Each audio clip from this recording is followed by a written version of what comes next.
We back. We back. We back. I'm going to start this thing out. ADOS family. With Jamal Green.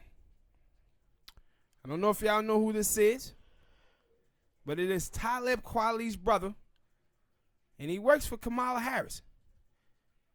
Now, over the past couple of months, Talib Kweli have been saying that we as ADOS people is Mecca.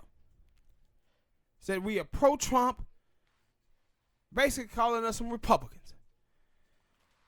But today, found out that Talib Kweli brother praised Anthony Scalia. Went so far to say that Anthony Scalia was his hero. He said he was deeply conservative. He belittled lawyers. His opinions, especially in dissent, could be downright nasty. And he said this is someone that I have looked up to for years. Wasn't it the dude that was in Trump cabinet or something like that? Nah, you remember he was on the Supreme Court. He died a couple of years back. No, I don't remember that dude. Yeah, he was like he was Hispanic or something. Yeah, remember. but he died. Now, Talib Kweli been going on all of these rants about ADOS, talking about we are MAGA. And your brother out here looking up to Anthony Scalia, of all people, calling him his hero. No, your brother is MAGA. Your brother is MAGA, bro. Not us. We never have been.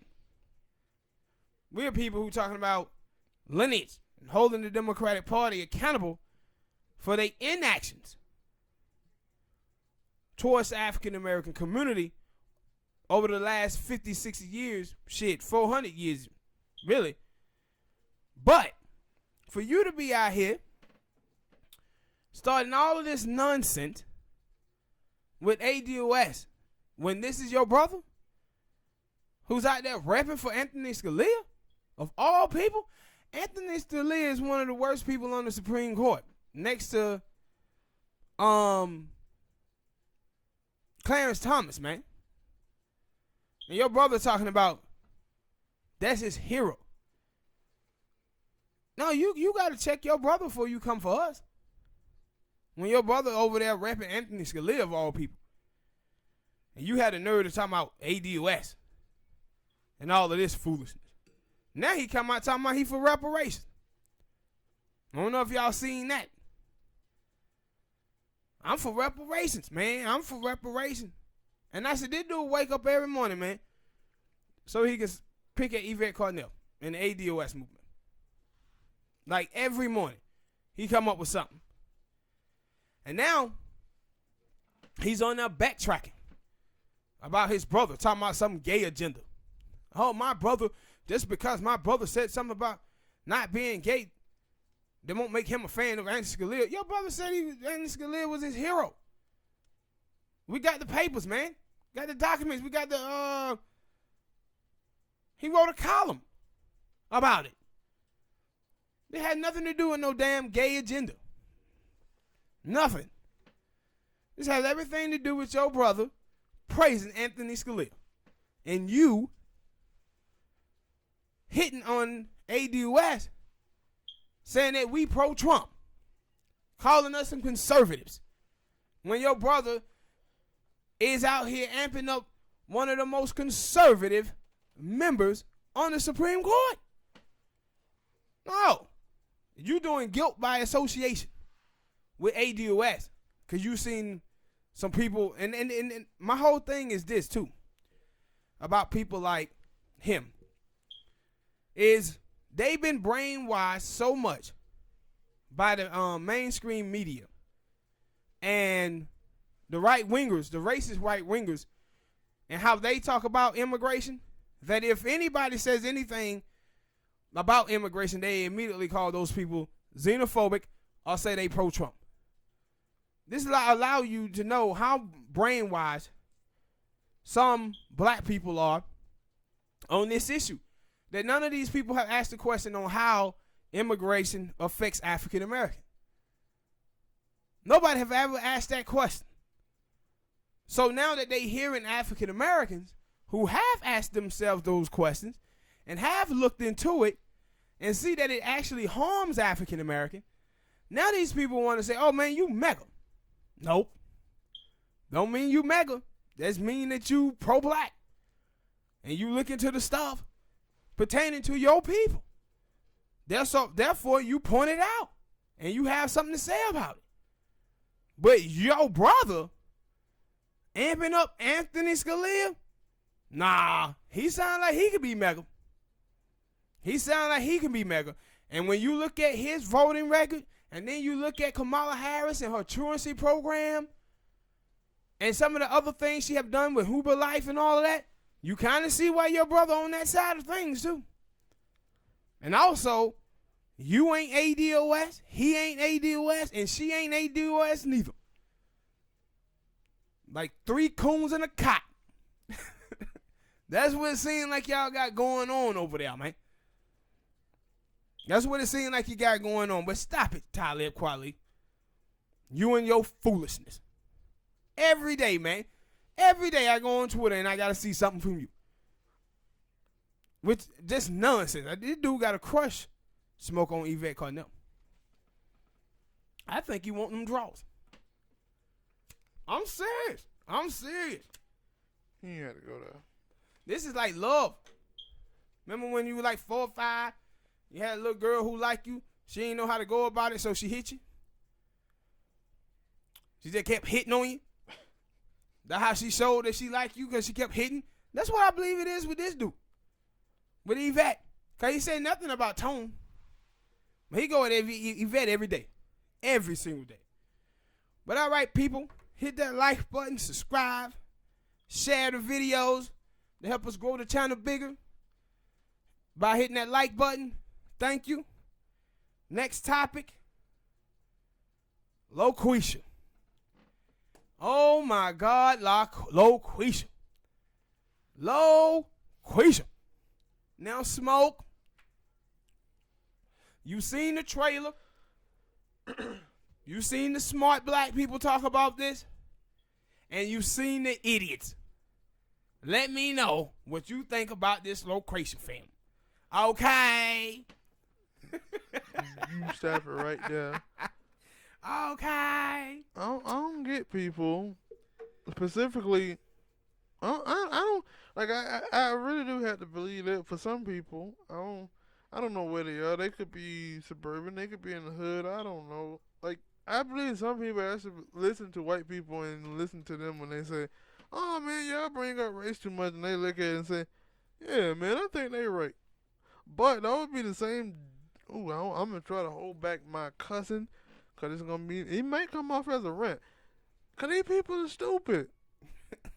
Like, these people are stupid. Like, they want representation, but then when they get bad representation, like, and there were a lot of things. Like, yo, for the people I've been seeing, people like, oh man, this comedy and this comedy. I seen them on This Nation talking about it. And I seen some other people talking about it, but we go to This Nation first. And the dude head crack Norman, he's on the straight. Like, I know this before that people gonna say something. I'm gonna say stuff that y'all disagree with.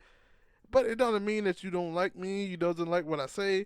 But in this case, he said something very stupid, and I hate that now. Though I always gotta admit to that I hate that that Trump is the president, because people want to keep using this. Oh man, we in this day and time where everybody's sensitive. No, I always thought that because Headcraft said something like, oh yeah, man, you know, black people, white people can't even dress up in whiteface no more. It was never acceptable for white people to dress up in blackface. What the fuck are you talking about? Yeah. And so, like, when y'all start using this shit and talking about, oh man, we sensitive, like, yo, black people, like, what? Black people just let white people be racist and do racist things to them and not say anything. Yeah. But if a dude come out here and say, you effing haggot, I'm not gonna say that word because I'm not that. But if they come out there and say that to a gay person, that y'all will be out here wanting that dude to get fired. I remember Kobe said some shit that was homophobic and a basketball court, and they were trying to get him suspended and shit. Yeah. But when somebody say something about black people, oh, we supposed to just sit there and take that. Listen, like the other day, Terry Bradshaw said he was on some show, and he couldn't remember the Asian guy name. So he said, yeah, I was on there with such and such, and the little Asian guy who from Japan, they made him come out and apologize for that. Yeah, that's what I'm talking about. That type of bull, because the dude was Asian. What else he supposed to say? The other dude over there, no, you had to say it. Probably about 15 goddamn white guys on there, and everybody they're going to automatically know that, oh, he was talking about the Asian dude. No, so he said the little Asian dude. I couldn't remember the dude's name. Ain't nothing wrong with that. But to come over there and say, yeah, the little ghetto nigga, the little ghetto child, or the little nappy-headed hoe, yeah, that's racist. But let's give a little backdrop to the people who may not have seen the Loquisha trailer. So the Loquisha trailer is about a white man who's going to be struggling to find employment. So he going to be watching some talk show with these two black girls, and they going to pretty much be doing a stereotype or character of black women, which y'all already know. Black girl who basically act like Tiffany Haddish, right? So he going to get the idea of doing a radio show acting like he's a black woman. And all of these people going to fall in love with him and think that he a black woman when he really a white dude. And see, this is the problem that I have with this. That a lot of people in our community don't seem to understand that when you see white people do stuff like this is what they think black women are. This is the way white America has stereotyped black women as being arrogant, ignorant, ghetto, militant. Yeah, but that's my thing. That, and see, when you talk about like black women are like the least sought out women amongst dating websites. This is partially the reason why. Because they have stereotyped the hell out of black women, man. And sometimes you will see like black people who come from like suburban neighborhoods that don't have a whole lot of interaction with black women. They think that black women are ignorant in this same way. Because this is how they paint black women on television. And my problem is you have a lot of black women out there who will support these negative images of themselves. And when people try to point it out that, hey, they out here stereotyping you and stereotyping us, or the black women, when they point it out, these black women want to tell them, oh, why y'all got to be criticizing them because they getting money. They successful. Why we always got to criticize successful black people? If black people, this is the same problem we had with Barack Obama that black people don't seem to understand. If black people are getting money at the expense of the rest of us, then I have a problem with it, and you should too. You should have a problem with that too. And I said, with this Loquisha film, what it is, it pretty much the female version of Birth of a Nation. When they dressed up in blackface, a white man had them run around raping black women to dehumanize and stigmatize black men. Yeah. And in this Loquisha film, this is what this is. And people be like, oh man, black people are sensitive. No. Y'all conflating black people standing up for themselves with being sensitive. The same way women conflate men showing leadership with being controlling. No, this is standing up for yourself and saying something. I said, when black people don't understand what all of these negative images that the white media and Hollywood and the music industry portray us as, this is what be leading to these not school shootings, but these shootings of black people. These folks are afraid of black folk because they didn't stigmatize the hell out of us in the media. Yeah. And we be sitting up here cheering this shit. And know what I'm finna say about, like, because I've seen other people, and they were like, he mentioned something about, oh, it's in the vein of white chicks. I don't remember hearing about after that movie, White Chicks, that white women was being mistreated because of the movie White Chicks, because they painted them in a bad light. No, I never, even before then, I never heard about, white women were being painted in a white light, a bad light. No, black women have. This is a bad stigma that have been sticking on black women for years. Yeah. And you mean y'all just gonna keep up here and letting it keep like? And this is my thing because it ain't just like I said. I want to say if it was some black dude because some black dude say this about black women like, oh, I don't date black women because they loud and suburban. So I will understand that for a little bit, like yo, of course they would say that. But for the black women, you would think all of y'all would be like, no, I don't like that. They talking bad about it. And the thing is that somebody had to tell you because I was listening to a radio station. And that basically what somebody told one of the fans, and then they were like, "Oh, yeah, you know what I do, sit your boy." Like it shouldn't take for somebody else to tell you that. It shouldn't. No. See, this is what happens when you black and you anchor your children in whiteness. And I'm gonna talk about that a little bit later with this Aisha Curry story that I want to do. But when you anchor your children in an all-white neighborhood, and you raise raceless children, they can't see the stereotyping and the dehumanizing of black people. And another reason why we can't see it as black people is because we as African American, we allow for people to be judged as an individual. We don't go around here judging white people by their worst examples, or Mexicans or Hispanics or whatever. We judge people as individuals, so we give people, you know, the same leeway that we feel that they doing the same, but you look at it and they don't. Mm-hmm. When they have, like I said about Chicago, some shit happened in Chicago, they blame all black people for it, even though the majority of black people live in the South. But somehow we are responsible for what the hell is going on in Chicago. And not only that, but all the black people in Chicago is responsible for what is happening with every black person in Chicago. But when white people shoot up schools, they're not responsible for all the white people who shooting up schools. That person that take responsibility. Yeah, they a lone wolf. He was a loner. Yeah. But when it comes to us, we get held to these stereotypes. We get held to them. And that's why I said, like, you have so many wonderful black women out there in the world and in this country.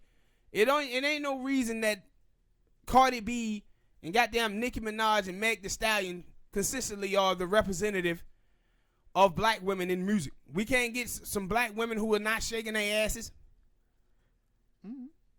But that's the thing, like I guess you get that some women, they don't want to be pictured of that, but they like a little bit of that in their entertainment. No, it ain't that they like it in their entertainment.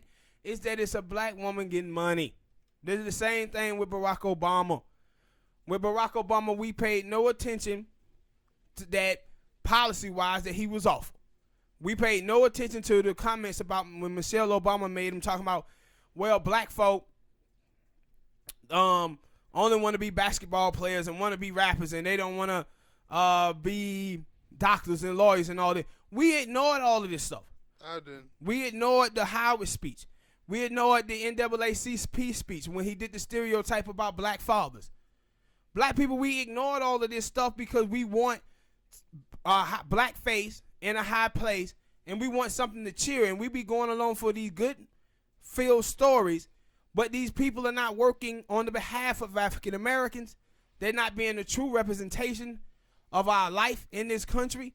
And what happens is they end up stereotyping us. And I said for so long, what you've seen is we have cheered the Cosbys, we have cheered the Oprah Winfreys, and we totally ignored, a lot of us, the bad shit that they would say, the stereotypes, the black, the white anti-black tropes. We ignored all of that just because it was somebody black who was being successful and getting money. We didn't focus on it, that these people were getting these positions and these spaces in white America at the expense of us. And we was ignoring it. And so this whole LaQuisha thing is just stereotype. This is what white men think about black women. Yeah. This is what it is. All right, people. Hit that like button, subscribe, share. Next topic. Memorial High School, as you see on the screen, had a Thug Day. And they supposed to say it's a Jersey Day.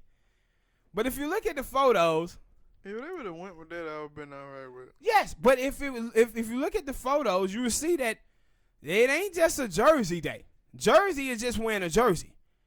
Look at the cornrows. Look at the fake tattoos. The poses. The poses. See, just like in the last story, people, when I tell you about playing with our images and portraying black people in a certain way, this is what you see from these little white girls here.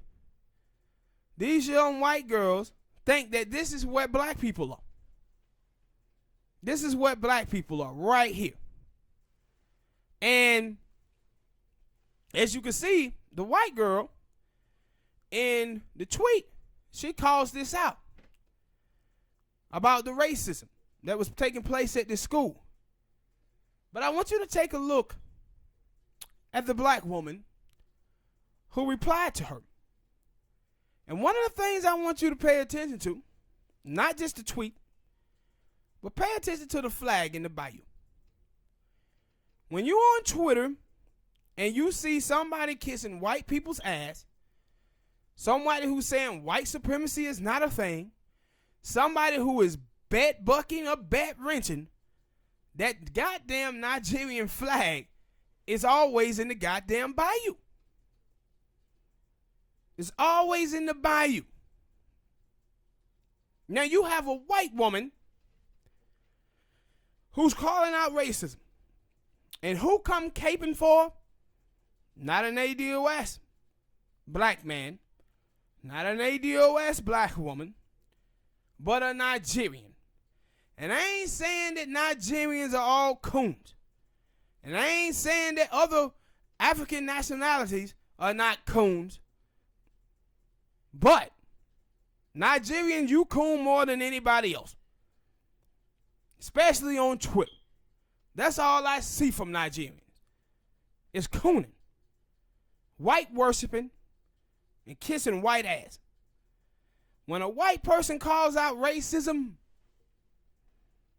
and you are the ones who are trying to say, no, I went to this school and this. Listen, boo. Jersey Day is just wearing a jersey. These girls was on here, if you look in the photos, they was going all out. They even, one of them had drawn on a fake watch on her arm. And also, I want to ask the question, like, how many black people go to that school? Like, Yeah. and the reason I said it because I went to it wasn't an all white school, but I went to a school that had a lot of nationality. And we had hat day, we had a lot of days, but it was never a day where it was gonna be where a white person could have came in there and dressed up like a black person and you ain't gonna get said to. Or you come in dressing like a Mexican person and you ain't gonna get said something. Something's gonna get said something to you. But and it's this thing I want to hit on here too. When you watch white people who listen to hip hop music, hardcore hip hop listeners, you don't see those white people dressing like these white girls here in these videos. Mm-hmm. I guarantee you, those white girls who dress like that, they listen to rap music, but they don't dress like that. You know why they don't dress like that? Because that's what they believe black people are. That's why you don't see white people dressing in that manner. Because they believe, nah, that's what black people are. So when they have Thug Day,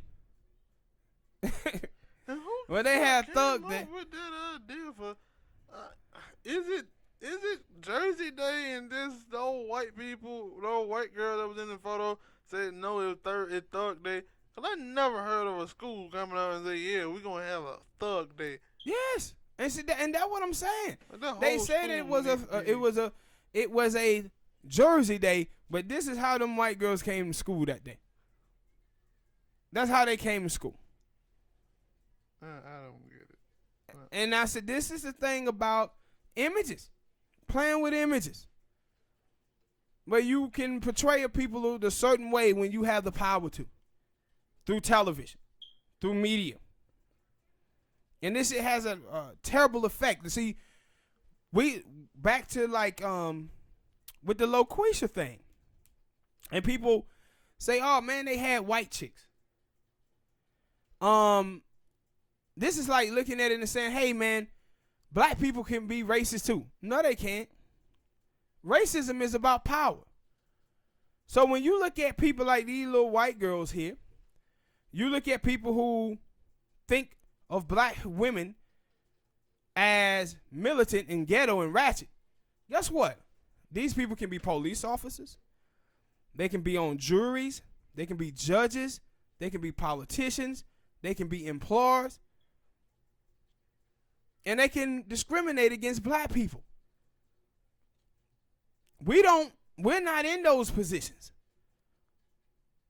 We don't have that power. This is what I'm talking about when I say white people made Donald Trump president by themselves.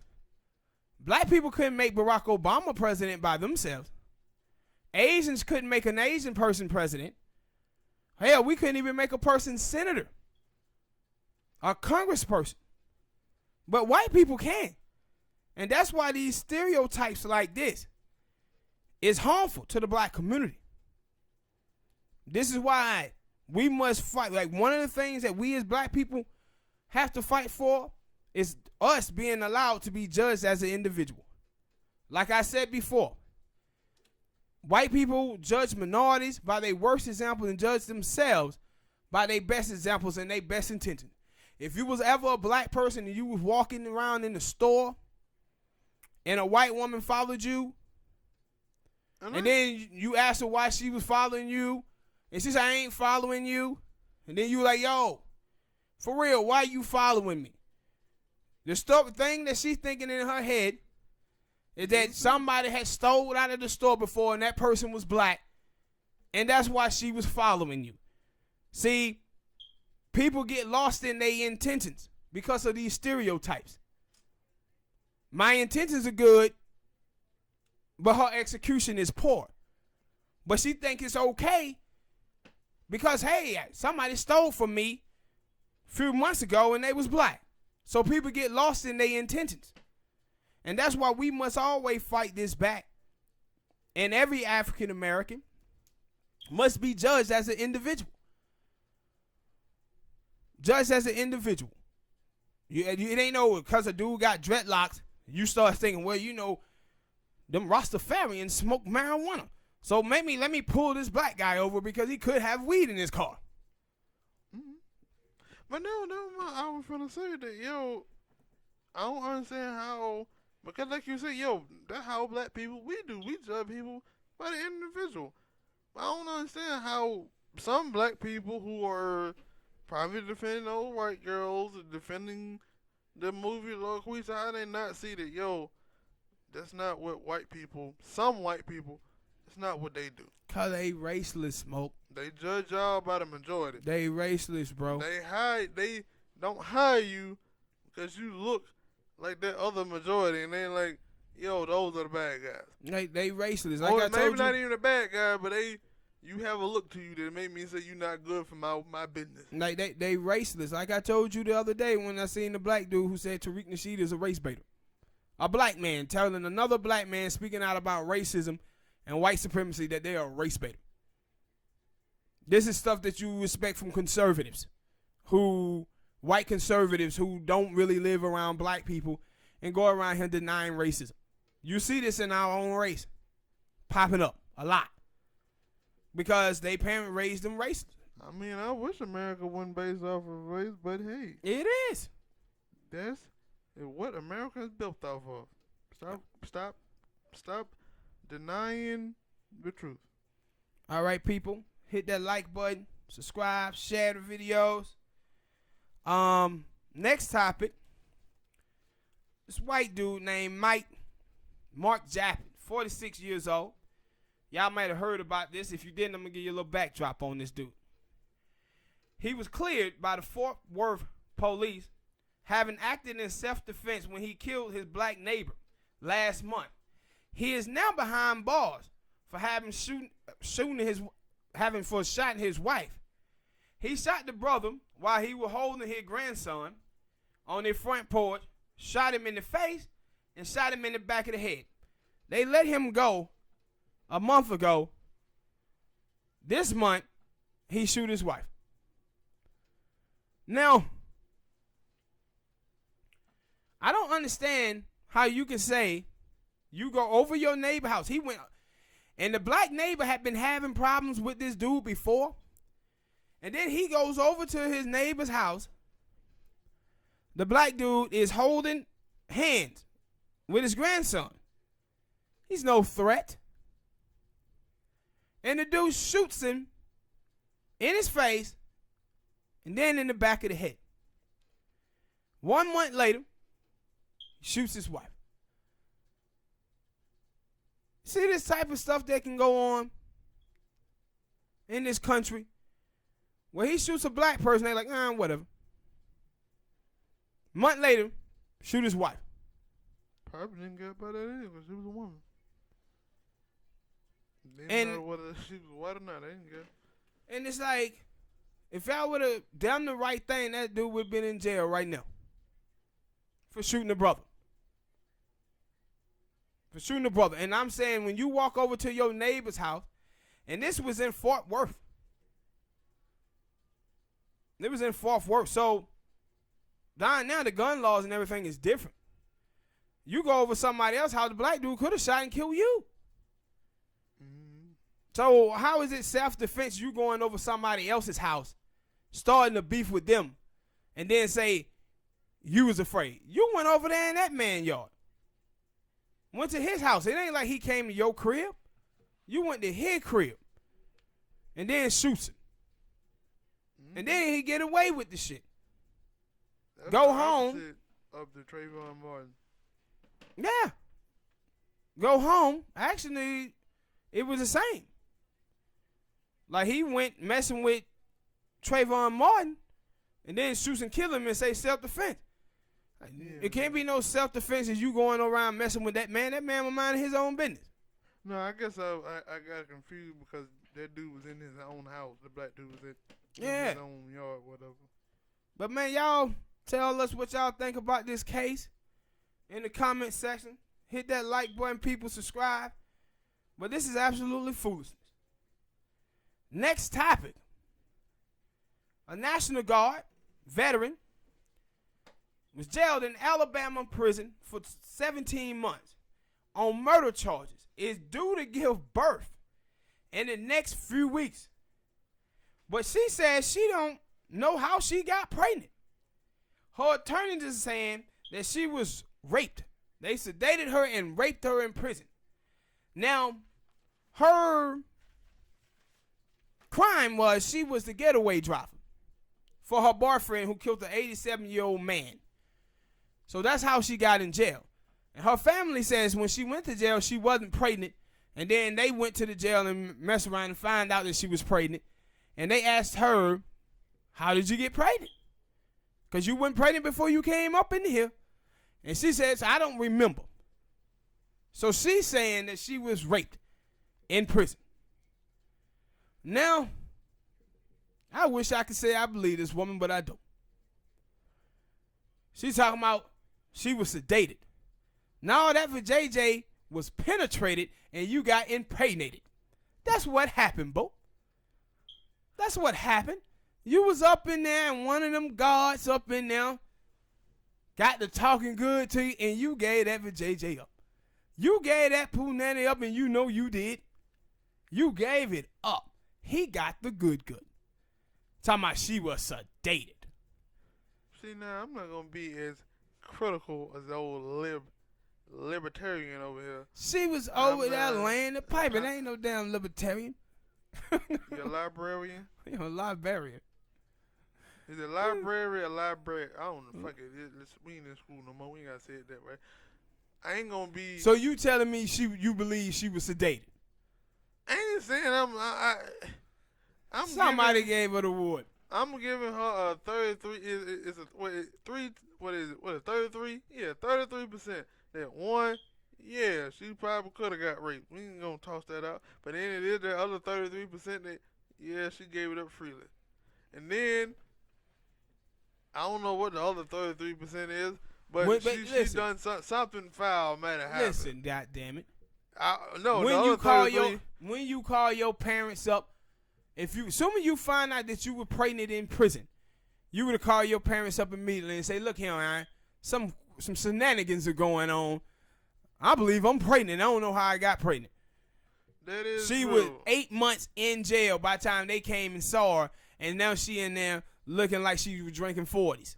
Now, I don't know the rules of women being pregnant in prison, but I thought they would at least done something to her, maybe put her in, especially because prison, what type of prison she was in.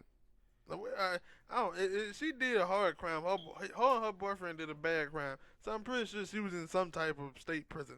So I don't know if they have like a daycare or a mother, like what it is when they teach mothers how to have birth, give birth. I don't know if they got one of those in women prison, but like something you got a point with that one. That hey, as soon as she was like still, I think women started showing when they about 2 months. Yeah, 3-4 months running that out. So when she started showing, somebody supposed to be like, "Wait a minute, how the hell you get pregnant?"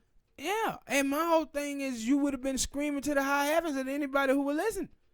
That hey, you were just sitting around and there knocked up, and talking about you don't know how it happened. That if she said she was sedated and raped, she would have been that first call would have been, "Mama, get me a good lawyer, cause I'm finna sue this prison. Somebody here raped me." Yeah, that's what they is now saying she finna file a lawsuit.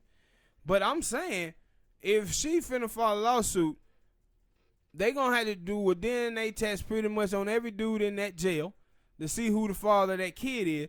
And then if it come down to it, that dude, whoever that dude is, he gonna come and tell the truth. Cause he ain't finna go to jail for no rape. Now he gonna tell the truth that no, she gave me that punani. And that was my second. When I think about it, you just brought up that he gonna tell her she gave me the cootie cat. Man, them old school players. What did he do? He had everybody lined up and pulled out a line up and said, "Yeah, let me come talk to you." He did it like the old school player used to do. He pulled his goober. All right. That's what the old school cat used to say. He pulled his goober through his flyer, and he got that cootie cat. That's what happened. That brother got that cootie cat. I'm trying to put an image in my head, and it ain't working. I don't know why the fuck I'm trying to put an image in my head, but it ain't working. Can you imagine you sitting at the crib and some young shawty and she was like, "Smoke, you want some of this cootie cat?" And you like, "That thing sound like something out of the Wild Safari." Cootie cat. Same thing sound vicious to me. That thing got a fro down there. But yeah, you remind me of the. I don't know if you had saw that story. It's about a woman who was supposed to be in a coma, and she was like, 6 months? She was a couple months pregnant. I don't forget how many months, but she was pregnant. She was in a coma. Mm-hmm. And that meant that, somebody was coming in there and raping her while she was in a coma. And then they had to do a DNA test of all the men that was in there. Found one of the damn dudes, and it was like, so, yeah, I'm not going to say it's out of the realm. Yeah, that gotta be, that's something else. They're not having sex with a corpse. That body had no lip. He didn't care. He went in there like, what his name is?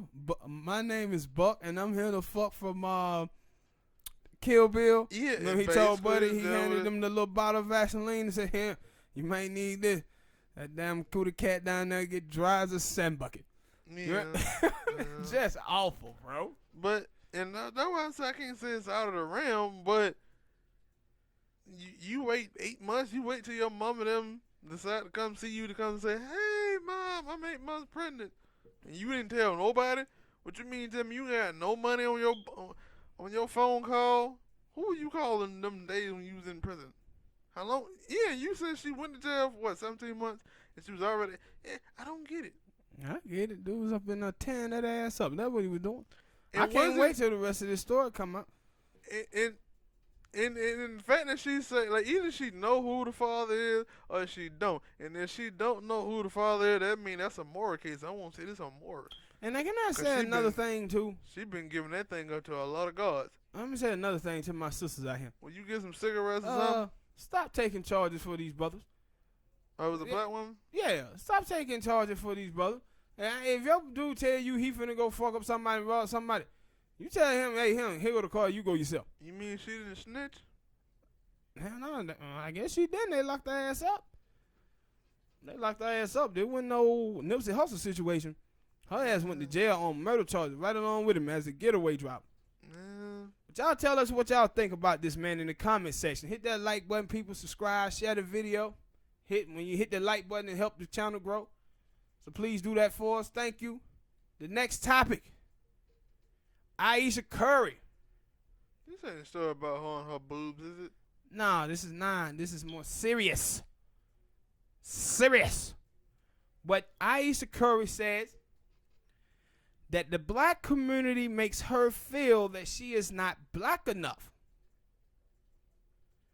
Now, I want to talk about this subject because I'm getting tired of two groups of people.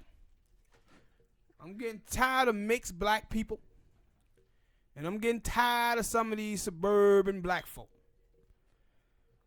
Because it don't seem like these people understand. When black people, when you say that you don't feel black enough, maybe black people who you talking to are not being articulate enough to express what they're really trying to say. So I'm going to tell you what they're trying to say to you. When your mom and dad, both of her parents are mixed, by the way, Aisha Curry, and she was raised in Canada. But when your mom and dad chooses to raise you in an all-white neighborhood, in an all-white school, you go to a predominantly white church, what your mom and dad have chosen to do is to anchor you in whiteness. So, when black people, when you run into African Americans who are raised in the inner city, those people are anchored in blackness. And when I say anchored in blackness, I'm talking about black culture. See, mixed people be going around here talking about we as African Americans don't feel that they are black enough. Also, meanwhile, that black people, at least that's what I'm going to characterize it as. When we say, for me, that black people don't have a choice to be black. You mix. You can go out here and pull a Tiger Woods or Say Still and say, I'm not black. But not only that. You got to think about the economic situation, right? If you mixed and you was raised in an all-white neighborhood, you have some of the privileges that white people have because the extension of the white parent that you have. That's why when you see Tracy Alley Ross and her portrayal of black women on TV, her dad is an old white Jewish man who had a whole lot of money, and her mama was Diana Ross. She's not a true depiction of African American and African American life. So when you see some black folks like Aisha Curry, they've been raised around white people their whole life. And then people be trying to say, this is the same thing when they say African Americans who from the inner city say, yo, man, you talk white. And they start talking about their education. Man, they talking about tone and pitch. They're talking about the way you talk. Talk about your cousin. This has nothing to do with your education level. It has everything to do with the sound of your voice. You tell them about the cousin. What cousin? When you went to New York. Yeah, my cousin. I had a couple of cousins. That lived down here in Georgia with us, right? And we grew up together. And then when they was like 13 years old, my cousins them went to Boston for like 3-4 years. When they came back, they sounded like a bunch of white boys. I'm telling you, both of them did, and they did. And they would tell me when we asked them, like, yo, man, why the hell y'all cats sound like that? They're like, oh, man, you guys are just country, man. Country? You were country just like us before you left. He was like, oh, man, you up there, you try to fit in. But they lived in Boston. People in Boston have an accent. People in Jersey. People in Brooklyn. People down south, we have an accent. Californians. But these black folks be wanting you to believe that they could be anchored in whiteness their whole life, but not sound like white people. You basically telling me that all these other places that I just named don't have an accent. They do. White people have an accent. When you see white comedian go on stage and they start talking like, hi, buddy, how you doing? I was over here at the mall the other day buying a couple of shoes, and I seen a couple of black people walk in. What are they doing? They doing an imitation of white people. That's what they doing. So when black people tell you you sound white, it's because you do. They didn't tell you it was a bad thing. They told you you sound white. That means that you was anchored in white neighborhood. And if you're a white black person, a mixed black person, or a full-blooded black person, and you find yourself feeling that you have more in common with white people, and you feel more familiar with white people than you do with black folk, don't be blaming black people for that. Blame your mama and daddy for that. Because your mama and daddy was the one that anchored you in whiteness. Your mama and daddy could have found some black suburban neighborhood and raised you in that one. You better go ask yourself a question and ask yourself, why did my mama and my daddy want me to be raised in an all-white community? Ask your parents that. But don't be sitting up here acting like this is on us as African American. What it is, you guys are socially awkward pertaining to black culture. And that's what black people be pointing out. Has nothing to do with your education level. Has nothing to do with you not being black enough. While you saying not being black enough, black people just voted for Barack Obama in numbers that you never seen before. Hopefully they hit on these things in their new mixes. What is it? The Mixes show. Yeah. No, that Mixes show gonna be a bunch of bull. What that Mixes show is gonna be is about mixed people feeling like, oh, black people don't think that we are as oppressed as they are, but we go through the same thing as them. That's what they're gonna be. And the reality is they don't go through the same thing that we do because we grow up poor. And that's why I say when you watch mixed people, mixed black people who is raised up in the inner city community, you do not hear them say stuff like Aisha Curry is saying, that black people didn't see me black enough. Those black people were raised up in inner city communities. Black people treat them just like they treat any other black person. And I said, you can't be sitting out here talking about black people don't see me as black enough when black people be out here claiming black folks who don't even say they black. Like black people out here claiming Meghan Markle. Who said she was great? That was Yeah, she said she great. Black people out here claiming that baby. Yeah, claiming the baby.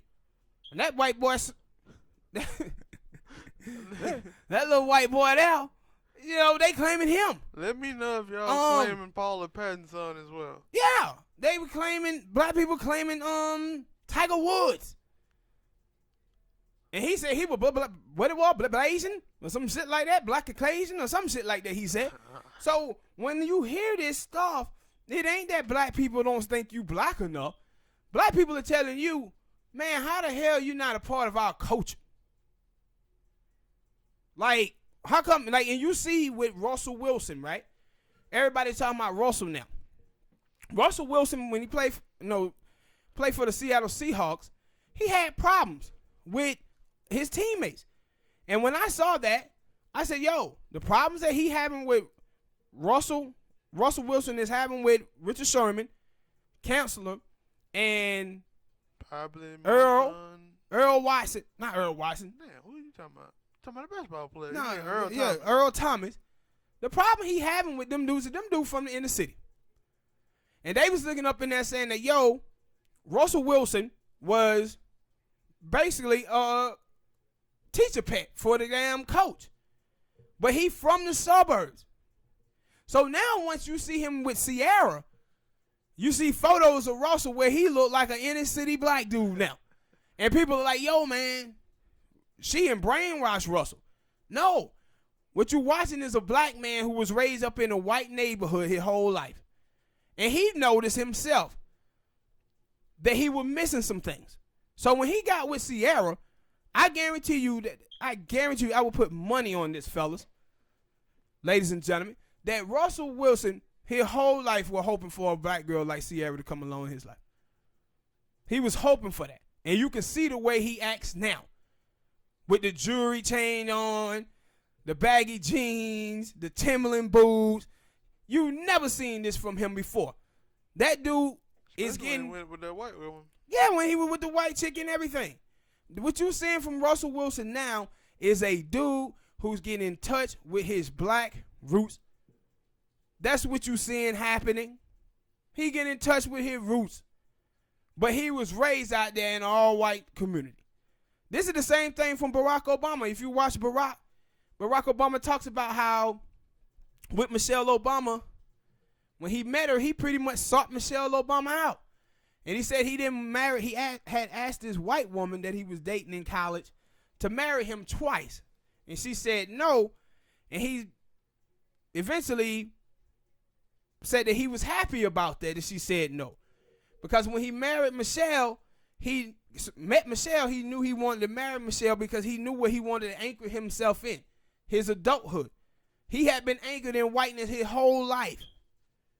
But he wanted to be anchored in blackness. So Michelle Obama would take him back to Chicago, get him in Reverend Wright Church. But what you saw from Obama is that he wasn't anchored in blackness enough.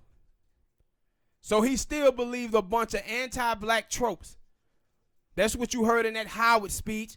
That's what you heard when he was talking at the NAACP a couple of months ago when he was talking about the black brothers and having women twerking on them and not having gold chains on. At the same time, he walking around with a $15,000 Rolex watch on and his wife wearing a pair of $6,000 shoes. But he's telling black men that they don't have to show that they got money. You show that you got it. Mm-hmm. But this is what you see from these mixed people who from the suburban neighborhoods and black people who from suburban neighborhoods. Not all of them, but a lot of them. Talking about black people don't think they black enough. No, it ain't that black people don't think you black enough. Black people don't understand why you're not anchored in black culture. How come you don't know the things that we know? This is like, you watch like people who in interracial dating relationships, and you see we as black people, our life is our lineage in a lot of ways. Stuff is passed down to black people where you can probably haven't went through something that was pertaining to racism, but somebody in your family have, and they told you about it. So then when you saw it, you knew exactly what it was. You knew, no, man, that's racist, right? Our stuff is that way towards our culture. You know, black people be sitting around here saying quotes from the movie Friday, Harlem Nights, The Last Dragon. All of these movies, man, the blaxploitation film, all of these films, we be quoting these things. Can you imagine you in a relationship with a white chick and you saying these things and she like, huh? What that mean? Huh? What that mean, right? Huh? What that mean? And that's what it's like when black people are around folks like Aisha Curry. That throw you off when somebody tell a joke or something like that, or reference a movie quote. You expect for those people to get it, especially if it's somebody who's black and you talking about a black film. And when they don't, black people like, what? But if I start talking about Britney Spears, you so lucky, and in sync, you can quote all that. But if I start telling you about black stuff, you can't. This is black people having a problem with you guys because you're not anchored in your race. You black-ish. You black-ish. So don't blame African Americans for that.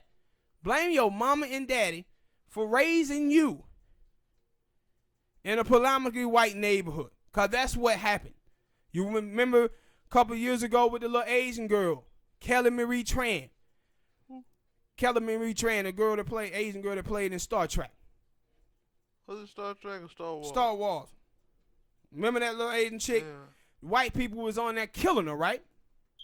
And she talked about how growing up, she grew up in a white neighborhood, and she wanted to be white because white people there in her community wouldn't accept her, and she thought because when she got older, it would change, and it didn't.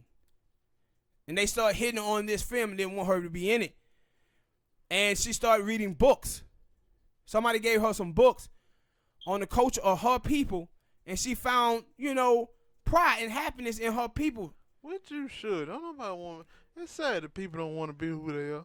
No, but if your mom and daddy raised you in a white neighborhood, that can happen to you.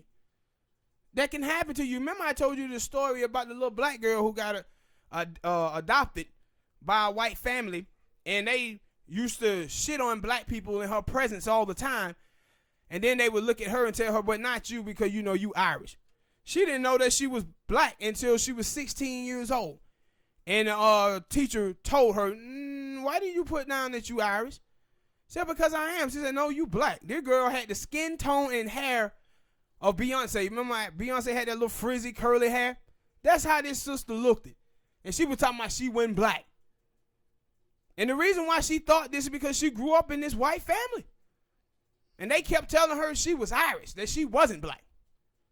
Remember I told you about the little white woman who had the baby by the Haitian man, and her baby was in the movie, and they put in the headlines, little black baby, and she said, my baby ain't black, my baby Haitian. It's like, what? What are you talking about, lady? But this is what happens, man, when you anchor your children in whiteness. When they come across African Americans who from inner cities, black people are going to want to know, what the hell are you? How come you know nothing about your people at all? And when you on Twitter, you see black people like this all the time.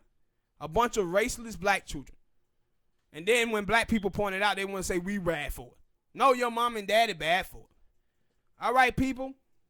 Hit that like button. Subscribe. Share the video. Hit that like button to help us spread the show around, man. Damn, how many times you gonna say that? A lot. Because it's different videos. Thank you. You just said hit the like button twice. Yes, and then shut up, man. I explained why. First I said hit the like button. Then I explained why hitting the like button is important. You had to come at me like that, so I'm just trying to help you out. See, you are sensitive. You sensitive, man. That's what's wrong with you, Smoke. Are you on your period? No, but I damn sure am angry. I ain't sensitive. I have a angry right to be. Angry black man. Living up to the stereotype. I have a reason to be angry. Yeah, you're damn right. We angry as black men. Black men, don't y'all be running from that stereotype. Damn right we angry. On that note, we gonna sign out.